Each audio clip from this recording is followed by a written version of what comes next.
Hey everyone, it's Deb from Skein Sisters. Did you see my Penguono cardigan that I had on the other day?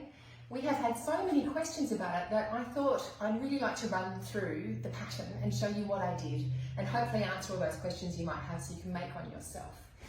The amazing thing about it is that it's done in all of these different sections.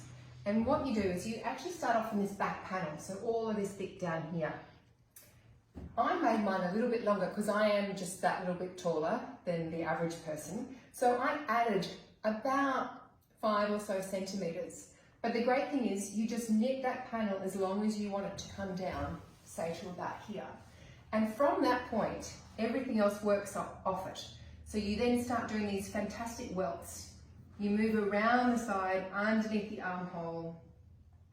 You're going up this way too, under that one. Around to the front, these amazing little shoulder panels, and around to the front here. And it's all done sideways at the front. As you do it, it's a matter of deciding what colours you want to come out, what you want it to look like. So as you can see, that side of mine is quite different to that side. And it was just me playing with the colours. I undid it a lot of times. I thought maybe I'll try doing, a dark purple with the grey, and then I didn't like that, so I just ripped it back. But because none of it's actually very big, it's not a big deal to do that. Now, I made mine holding 2 strands of 4-ply with 1 strand of mohair to end up with about a 10-ply worsted weight garment. And I had a couple of colours, like this grey here, this one here, and that one that I bought a skein of, and all of the rest of it were either minis or stuff that I had in my deep stash. So that 50 metres of sock yarn that you've got left over, I pulled all of those out and I had them all out on my table. So every time I needed a new colour, it's like, what can I put in here? The other amazing thing about this cardigan is that it goes, you can wear it both ways. So you can wear it this way, like a jacket, or you can turn it upside down.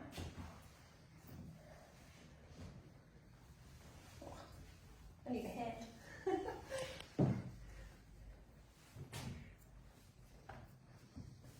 And you can do it this way too. So it just depends on the feel and how you like to wear things. It's actually really cozy this way. You can really wrap yourself up. So I put together just a little bundle of yarns here. I've got some Vivacious 4-ply from Fibre Spates. I've got Life in the Long Grass Moon, which is a silk merino blend. I've got some Madeline Tosh, Tosh Merino Light, Brooklyn Tweed Peary. There's the Cascade Heritage and Bellissimo 4-ply. So sometimes you might want to use some yarns that are a little bit cheaper for just those main colours, and then bring in the more expensive ones for your pops of colour. You can use all the amazing minis, and then adding together the Silky Kid too if you want. If you want to go really adventurous, you could put in something like the Noro Ito and mix that in too, and you get the amazing stripes that just happen on their own. As far as who could knit it, I think just because of the construction, it's very clearly written pattern, but just because it's a little bit tricky imagining how all the pieces go together, if you're sort of an intermediate knitter or a really adventurous beginner, I think you'd be fine. And so many of us have made it too that we could really easily help you.